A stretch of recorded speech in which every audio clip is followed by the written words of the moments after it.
নগাঁও জিলাৰ ৰহা সমষ্টিৰ অন্তৰ্গত চাপৰমুখৰ ডক্টৰ সুধাকণ্ঠ ভূপেন হাজৰিকা মঞ্চ তথা প্ৰেক্ষাগৃহত গৰুবাট মণ্ডলৰ এখনি কাৰ্যনিৰ্বাহক সভা অনুষ্ঠিত হৈ যায়। এই সভাত দলীয় কৰ্মকৰ্তাসকলৰ লগত দলৰ নেতৃবৃন্দ আৰু কৰ্মীসকলৰ মাজত মত বিনিময় হয়।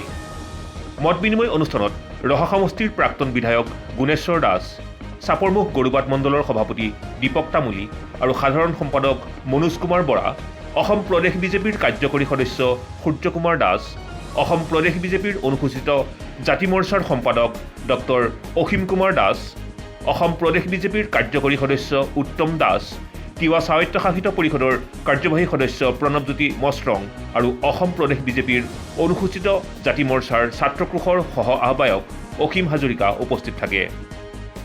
আগন্তুক লোকসভা নিৰ্বাচনক লৈ এইখন সভাই এক গুৰুত্বপূৰ্ণ ভূমিকা গ্ৰহণ কৰিব বুলি দলৰ নেতৃবৃন্দই আশা প্ৰকাশ কৰিছে।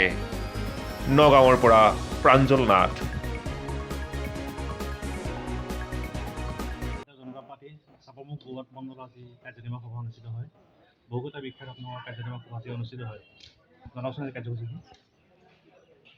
সমষ্টিসমূহ ডিলিমিটেশ্যন হোৱাৰ পিছত ৰহা সমষ্টিৰ যিকেইটা মণ্ডল, সেই মণ্ডলকেইটা চাৰিটা মণ্ডলত বিভক্ত হ'ল আৰু এই মণ্ডল বিভাগলৈ আগৰ বিভিন্ন সমষ্টিৰ পৰা আমাৰ ৰহা সমষ্টিত অন্তৰ্ভুক্ত হোৱা যেনে নিজ কামপুৰকে আদি কৰি আমি প্ৰায় 8টা পঞ্চায়তৰ আমি কাৰ্যকৰ্তাৰ সৈতে আজি আমাৰ এখন প্ৰথম কাৰ্যনিৰ্বাহক সভা অনুষ্ঠিত হ'ল।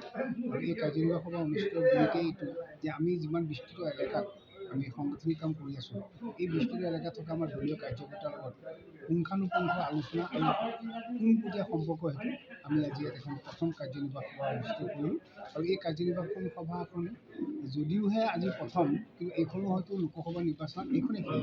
আমি হয়তো ইয়াৰ পিছত আনাদাৰ এখন আমাৰ কাৰ্যকৰী সভা অনুষ্ঠিত কৰিব নোৱাৰিম। তথাপিও আমি আজি এই সভাৰ জৰিয়তে আমি সমূহ কাৰ্যকৰ্তাক এটাহে আমি নিবেদন কৰিব বিচাৰিছোঁ যে আমাৰ সকলোৱে যোৱাকেইটা নিৰ্বাচনত এটা কথাই আমাৰ ৰহা সমষ্টিত প্ৰচাৰ হয় বা এটা বাৰ্তা যায় যে গৰুবাট মৌজাৰ EVM খোলাৰ লগে লগে ৰহা সমষ্টিটো পৰাজয় হয়। কিন্তু এইবাৰ আমি এটা বিশেষ বাৰ্তাৰে আমি আগবাঢ়িব ওলাইছোঁ যে যিহেতু ডিলিমিটেশ্যনৰ ওচৰত এক বিশিষ্ট ধৰণৰ সমষ্টিৰ সৃষ্টি হ'ল, এই সমষ্টিৰ জৰিয়তে আমি পৰৱৰ্তী সময়ত যে গৰুবাট মণ্ডলৰ বা চাপৰমুখ গৰুবাট মণ্ডলৰ EVM খোলাৰ লগে লগে যে ৰহা সমষ্টিয়ে বিজয় হাঁহি মাৰে, সেইটোৱেই উদ্দেশ্য আমি আগত ৰাখিছোঁ।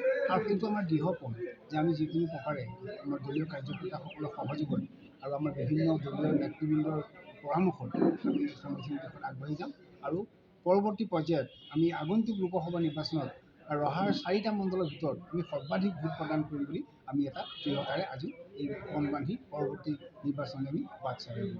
লোকসভা নিৰ্বাচনৰ আগত কিন্তু আপোনালোকৰ এইখন প্ৰথম বহুত গুৰুত্বপূৰ্ণ আছিল আজি কাৰ্যনিৰ্বাহক অতি গুৰুত্বপূৰ্ণ আছিল আৰু সেইকাৰণে আমি বিভিন্নজন গুৰুত্বপূৰ্ণ ব্যক্তিয়ে আমাক আগন্তুক নিৰ্বাচনৰ বিষয়ে বিভিন্ন ধৰণৰ তথ্য আমাক প্ৰদান কৰিছে। আৰু সেই সকলো তাৰ উপৰিও আমি এটা কথা আজি এটা খুব সুন্দৰ বাতাবৰণ সৃষ্টি হৈছে আমাৰ মাজত এইটোৱেই যে আমাৰ যিসকল মাইনৰিটি ভোটাৰ্ছৰ এলেকাত আমি যিসকল মাইনৰিটি আমাৰ দায়িত্বত আমি অৰ্পণ কৰিছোঁ, সেইসকল মাইনৰিটি এলেকাৰ নেতাসকলেও আহি আজি আমাৰ লগত সহযোগ কৰিছে।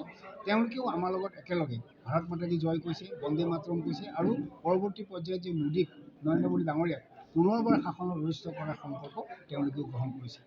যা হওক, আজি আমাৰ সভাত যিসকল কাৰ্যকৰ্তাকে আদি কৰি নেতা বগৈ আমাক সহযোগ কৰি বিভিন্ন দিহা পৰামৰ্শ সহায় আগবঢ়ালে, আজি আপোনালোকৰ এই মিডিয়াৰ জৰিয়তে তেখেতসকলে ধন্যবাদ জ্ঞাপন কৰিছোঁ আৰু আপোনালোকেও আহি আমাৰ ইয়াত দেখা দিয়াৰ কাৰণে ধন্যবাদ জ্ঞাপন কৰিছোঁ।